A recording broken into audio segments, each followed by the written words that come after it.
ในซุ้มค่ะสวัสดีค่ะเมื่อในค่ะเดี๋ยวมาถ่ายแนวว่าตั้งวันค่ะให้สังละลายนี่ค่ะในคลิปนี้นะคะโมจะมาถ่ายให้ทุกท่านได้ชมกันนะคะว่าแม่บ้านไทยใหญ่นะคะวันๆทำอะไรบ้างค่ะเดี๋ยววันนี้เราเจอกันทั้งวันเลยนะคะเหมือนในได้ก็ทบกันทั้งวันค่ะเนาะเมื่อในเขาตื่นมา5 โมงครึ่งเราตื่นมา5 โมงครึ่งนะคะตี 5 ครึ่งอันนี้พี่สาวใส่ไฟไว้แล้ว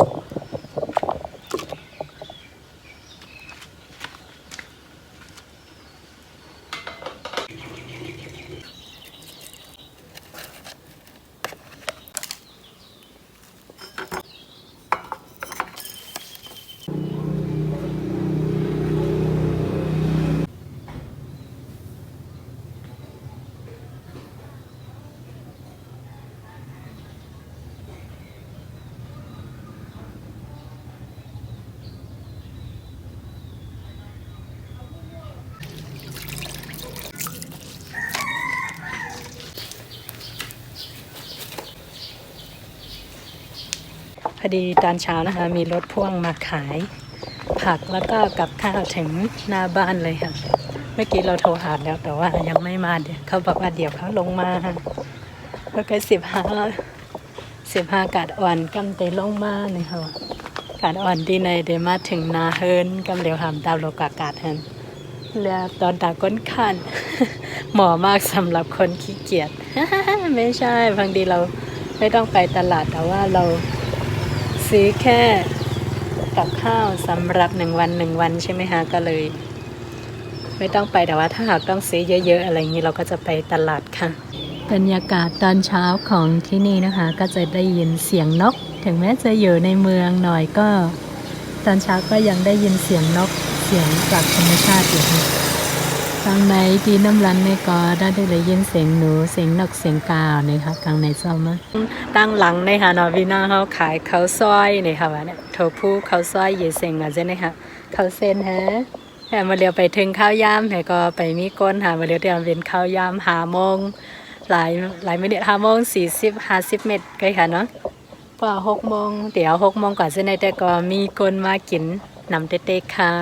บางท่านก็ยังไม่ทราบว่าเราอยู่ที่ไหนจริงๆแล้วโบอยู่น้ำลันนะคะไม่ใช่เชียงตุงค่ะน้ำลันนะคะก็จะเป็นรัฐฉานทางภาคเหนือนะคะในประเทศเมียนมาค่ะแต่ว่าจะอยู่ในเขตของรัฐฉานภาคเหนือ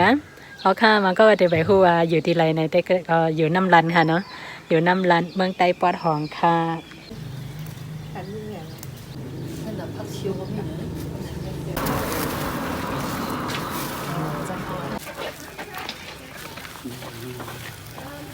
วันนี้ทั้งหมดนะคะเราเสียไปประมาณ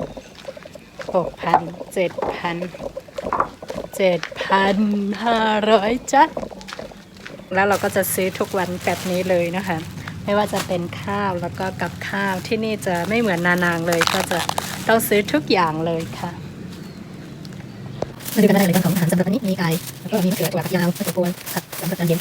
เลยค่ะวันนี้ก็เซ็งกว่า6 เหง7 เหง8 เหงฮะ8,500 จาร์ดของเงินพม่านะคะตอนนี้หลังจากไหว้พระเสร็จแล้วนะคะเราก็จะมาเตรียมกับข้าวค่ะไหว้แห่ไหว้พระลาต่างซ้ำต่อยอกอขึ้นมาหางแฮนเขาพักตากลางในเนี่ยค่ะนะกับข้าวนะคะก็จะเป็นสำหรับตอนเช้าอาหารเช้ากับอาหารกลางวัน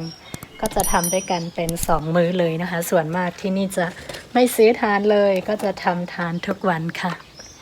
ถ้านั้นทีนี้ก็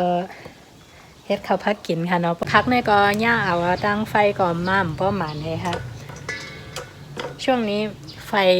ไฟฟ้าดับบ่อยมากก็เลยทำให้จะหุงข้าวก็บางทีไม่สุกใช่ไหมคะเราก็เลยเปลี่ยนเป็นมานึ่งแทนค่ะไฟฟ้าของที่นี่นะคะ